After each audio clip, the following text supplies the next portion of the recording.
we have here is simple cuboidal epithelium.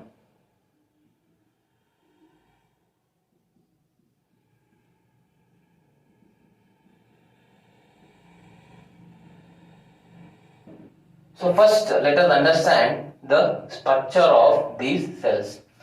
The cells, in fact, almost they look like,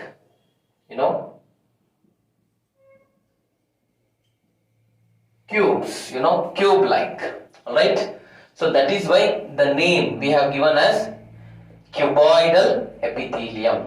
So this is one aspect. Coming to their structure, okay.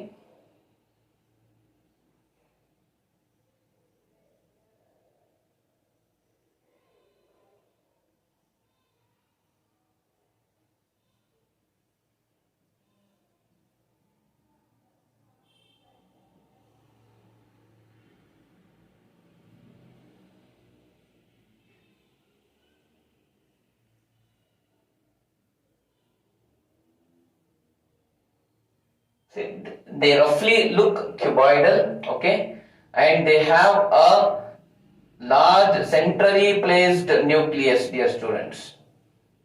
As you can observe here in the picture,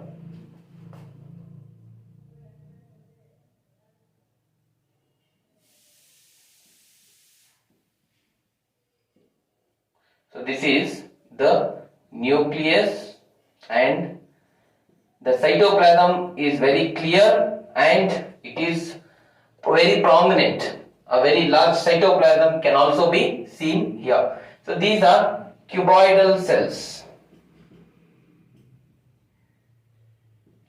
Now cells look as such, okay, that is cube-like. Alright, as I said, nucleus is very big here. So what shape we can find here? The spherical. Generally the nucleus is spherical in shape. Alright, and when we consider the cells from their surface view, actually from the surface view they look polygonal. Alright, dear students, but in vertical section these cells look cuboidal. Alright, so this we are using to represent the cells from the vertical section, as they look cuboidal in shape. That's where we are using the term as cuboidal epithelium. Coming to the location, see, we can find them in the kidney tubules. There is the excretory organs, we can find them there. Alright, and thyroid gland, which is an important gland which secretes so many important hormones. Alright, tetraiodothymidic, triiodothymidic, thyroxine, all these we are going to study in the hormonal chapter. Hormonal glands, we have endocrine glands, there we shall discuss. This is one of the important endocrine gland. Okay, there also we can find which type of epithelium? Simple cuboidal epithelium. In the gonads, what are gonads here? The testes and ovaries also we can find. To go with that, we can find in sweat as well as in the salivary glands. Sweat glands secrete the sweat, salivary gland secretes the saliva, which has many enzymes like salivary amylase or ptyalin we call. Alright, to go with that, even lysozyme is present, but majorly it is made up of water. Anyway, so saliva it secretes sweat. So there also we can find this type of cuboidal epithelium. Lining these structures, we can find this type of epithelium, dear students. And we can also observe them in the lining of the pancreatic ducts. Right? So pancreas is a mixed gland. Alright? So it behaves both as endocrine and exocrine. That means to say, see, endocrine means it secretes all its secretions directly into the bloodstream, whereas exocrine, it has ducts. So both pancreatic glands have both functions. Directly they secrete their secretions into the bloodstream and also they store in the ducts.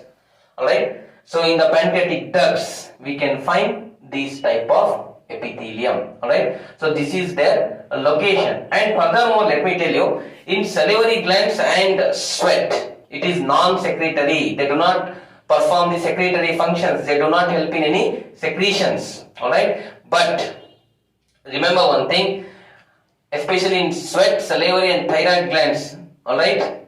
Sweat, salivary and thyroid glands. Okay. Generally it is non-secretory. But we can say that in little bit, secretions, other secretions, it may help, but not as much we can expect. Okay. Then we can say in proximal convoluted tubules, I said kidney tubules. There are two major ones here. One is distal convoluted tubule. Alright.